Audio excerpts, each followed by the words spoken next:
C'était un homme doté d'une grande intelligence, avec un amour profond pour son peuple et son pays. C'est une figure emblématique de l'histoire politique du Cameroun.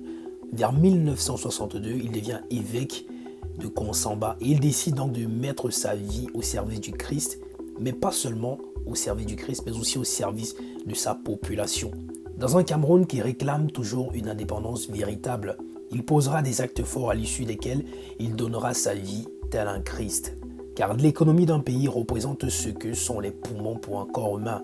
L'économie est l'oxygène de la croissance et du développement d'un pays. Et ça, Monseigneur Albert Ndomo l'avait trop bien compris.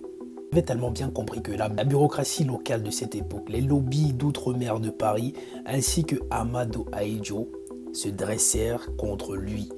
Dans l'histoire globale du monde, la politique, la religion du point de vue occidental sont liées tel un ongle et son doigt. Et au Cameroun, l'exception ne déroge pas du tout à la règle. En 1985, Jean-Paul II pose ses pieds sur le sol camerounais.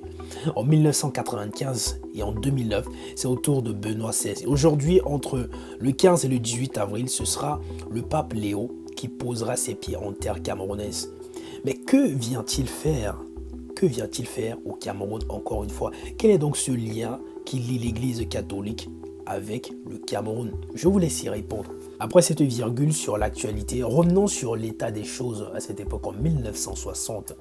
Une fois que la décolonisation avait été faite, naît donc sur De Gaulle ce qu'on appelle le néocolonialisme qui perdure depuis son départ jusqu'à aujourd'hui. Son but continue de garder le contrôle politique et économique au Cameroun. Politiquement, c'était chose faite, mais économiquement, c'était moins évident. Comment allait-il s'y prendre pour continuer de maintenir le Cameroun sous le joug de la France de manière permanente? Comment allait-il s'y prendre en créant des sociétés au Cameroun qui allaient piller les ressources du Cameroun sans jamais avoir pour ambition de les rétrocéder au peuple camerounais? Des multinationales à l'image de Carrefour, de Canal+, de Total, de Razel et j'en passe, installées depuis fort longtemps, continuent de se remplir la panse. Mais en 1960, la France avait au Cameroun une société urbaine de transport qui ne générait pas beaucoup de revenus. Pourquoi? Parce qu'en face d'eux, des transporteurs bamileke.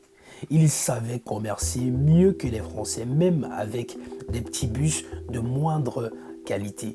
Sans faire d'études d'économie, ils avaient compris le système, contrairement aux grands bus français qui parfois apostrophaient les passagers sur la route.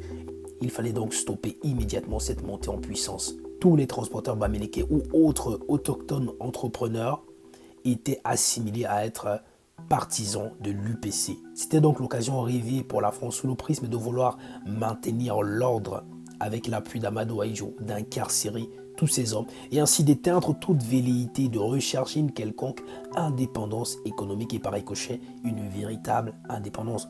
Monseigneur Albert Ndokmo, voyant cela, ayant compris que son peuple, pour se sortir de la misère, avait besoin de se développer économiquement, puisque celui qui se développe économiquement gagne de manière directe son indépendance. Dans sa quête, il entreprit donc de mettre sur pied une société en mars 1977 qu'on appelait la Mongo Plastique. Étant proche du peuple et de ceux qui veulent une vraie indépendance, Ahidjo créera de manière virtuelle son lien avec l'UPC. Tout ceci à quel dessein? Cet acte fort et symbolique dans l'histoire du Cameroun ne lui attirera que des problèmes, lesquels nous en reparlons dans une autre vidéo. En attendant, nous vous demandons de nous soutenir en vous abonnant.